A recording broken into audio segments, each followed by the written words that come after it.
中美之間的科技戰，我們要來看到是為什麼在此刻，美國突然間要摸底，去搞清楚做各種的調查，知道中國大陸有關於它 AI 的最新發展。等一下我們來稍微解讀一下，是因為太着急了嗎？另外呢，在這邊做了一個全球10強，有關於 AI 的這個強的企業，這當中中國大陸就囊括了3席哦。尤其是今天要特別聊的開源，現在聯手打破了來自於美國的壟斷。中美現在的競爭，包括在應用上面的競爭之外，還有人才上面的競爭。趕快來看到，是因為呢，美國國會竟然在這個時候有了一個最新動作，要求自己的國務院說，180天，給你180天，你來全面做一個針對於大陸 AI 的實力的一個大評估。大家就在看說，為什麼國會突然間祭出這樣子一個着急的要求？他說呢，你在這個時候要列出有關於中國大陸 AI 的領軍企業，稍微也做一下美國跟中國之間到底現在 AI 上面的差距有多大。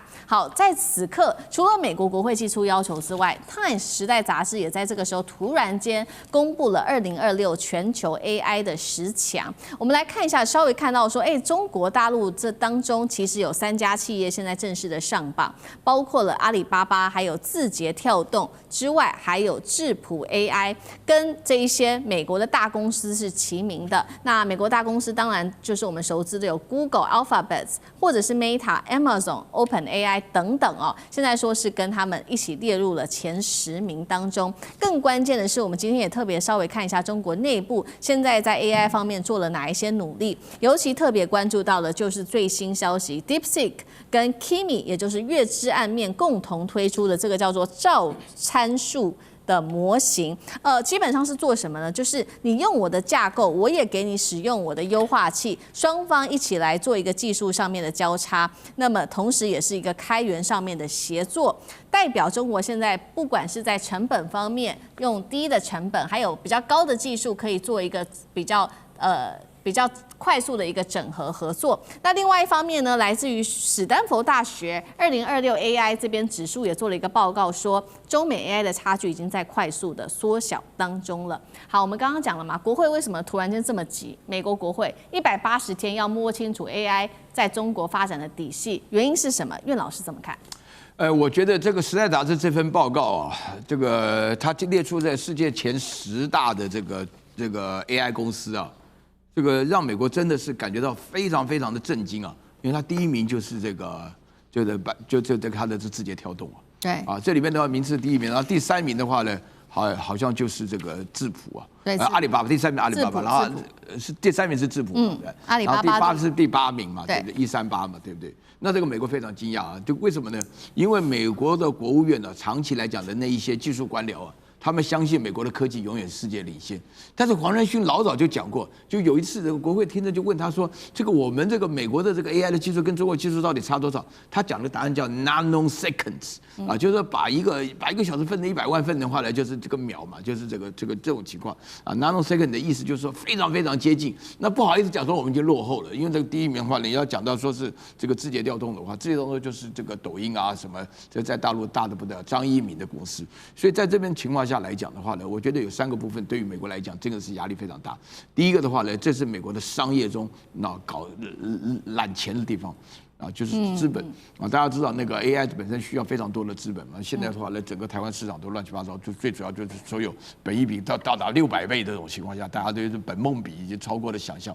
那這個是一個資本的。然後第2個的話呢，其實大家心裡要了解，這個 AI 的話呢，在應用到軍事上的可能性非常大。大家講的美國這次打伊朗，以及在那個委內瑞拉抓人的時候，都是運用到 AI 的。所以 AI 在軍事上的發揮能力非常強。這個 Anthropic 也是進了榜以後，他們就拒絕就是提供戰爭上的一種 AI 的需求。然後第3個原因的話呢，我覺得對美國來講，這個真的就美國講了一大堆國家安全呢，這個都講，但這個是真的。這個就是真的。因為你剛剛講什麼大豆啊、飛機什麼，這個還不一定是國家安全。是啊，那麼稀土的話呢，跟 AI 涉及到國家安全，但是稀土的答案很明顯。但是 AI 的這種情況下的話，如果美國輸了這一點，然後在 AI 又具有在軍事上應用的感覺的話，那這個跟着不得了了。对，好，所以 AI 整個涉及到國家安全，那同樣的問題也特別請教張將軍，因為剛剛也說了，中國大陸現在跟美國走的 AI 是完全不同路線嘛，就是除了是開源之外，還有就是在低成本，還有他們的技術互相的互補。那在如果用軍事上來比喻的話，其實就是有點像是聯合作戰嘛。張將軍怎麼看？我認為最重要它的就是開源式的成長，因為開源式就會累加，就會疊加，拿 AI 來加速 AI 的成長。那我多快？我不要拿人工來，人工畢竟慢 ，AI 那個大腦可快的嘞。我們知道那個包含 Deep 這個 Deep Blue 深藍吶，還有這個 AlphaGo 啊，世界上那個頂級的那個棋王都嚇出他們，因為電腦它把所有的模式都灌進去，你這個棋王下這一步，電腦已經算出來了，下一步就是擺這個子是最佳，所以你西洋棋也好，圍棋也好，人腦永遠下不過 AI 的，因為 AI 把所有的最好的模式通通輸進去，那所以我們來看呢。這種滾雪球的疊加啊，那造成的效應呢，我認為不是等加級數，是等比級數。因為它會越來越聰明。那人類最聰明的，愛因斯坦也好，大概就 IQ 就170吧，他是最聰明的人類最聰明的。但是電腦不一樣啊，它是個算力多大，所以你就講說算力就是國力，沒錯啊，它算的速度是每1秒鐘。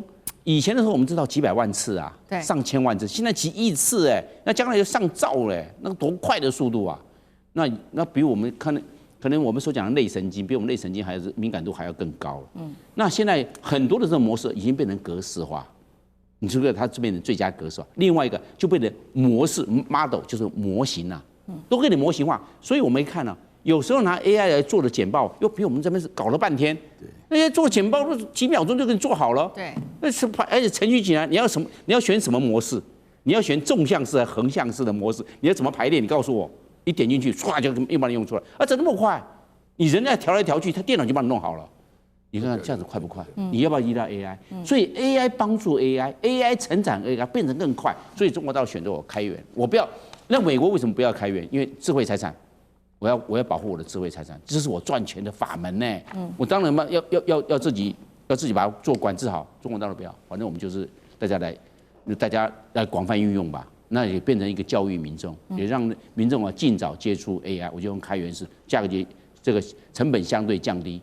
所以我們這樣來看，所以中國大陸經過這樣的努力的話，它使用的範圍廣，然後受益就多，所以跟中國大陸已經可能有某一部分超越美國。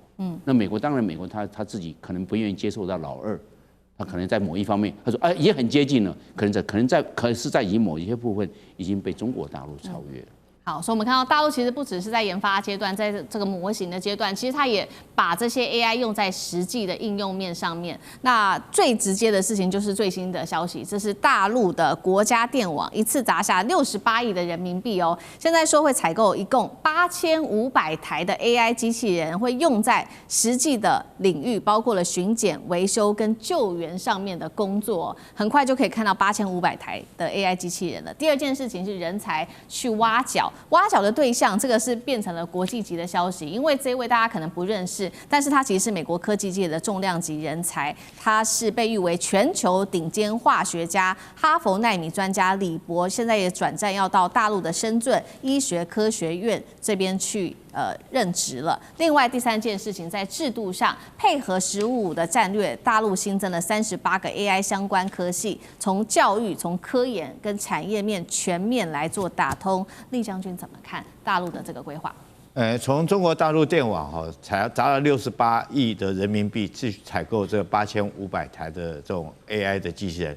代表中國的 AI 已經不是在實驗室裡面的一個研究的這個方式，而是具體已經走向了真實世界，而且是大規模的商業落地的一個行為。它已經確實可以做在商業運用上。那對後續來發展的話，可以說充滿了無限想象。我們看這8500台的機器人，它首先用在電網方面，第一個巡檢哈。那巡檢你知道，這個電網有時候這個高壓線它都是在很崎嶇的山路裡面，那用機器人或機器狗來講的話，可以節省很多的人力，而且可以很多崎嶇不平的地方可以盡早到達。那第二個，像大陸來講，它特高壓電網是具有危險性的，或者是救援，那都比較具有危險的。那這種危險工作由機器人來做的話，可以確保這個電力人員的安全。除此之外，它還可以擔任救援以及這個倉儲等等的工作跟任務。所以說，中國大陸在 AI 的運用已經走入了這個真實世界，這是最重要的。但是我們看這個李博他今年67歲，他做的是什麼呢？是智腦這個中心的一個創辦人。他什麼叫智腦呢？就是說我們知道有一種病叫做漸凍人，或者是全身癱瘓。那腦袋裡面如果可以植入一個電子晶片來講的話，它可能可以就開始就可以恢復正常的肢體的運動。這是對醫病方面是如此，所以他到这個智腦中心，到醫學院去工作。可是如果這個東西可以用到士兵身上的話，那是不是可以加強這士兵的作戰的能力？那他之前在2020年的時候，由於參加中國大陸的所謂 AI 的千人計劃，被美國這個法辦，被美國法律制裁，所以說入獄以後出來以後，他現在就投入中國大陸，去幫中國大陸做發展了。所以美國的人才變成中國來運用，所以他在新的科15.5這個規劃裡面，總共各個這個大學裡面規劃了38個科系來培養 AI 的人才。我們知道，當人才才是一個國家的一個根本。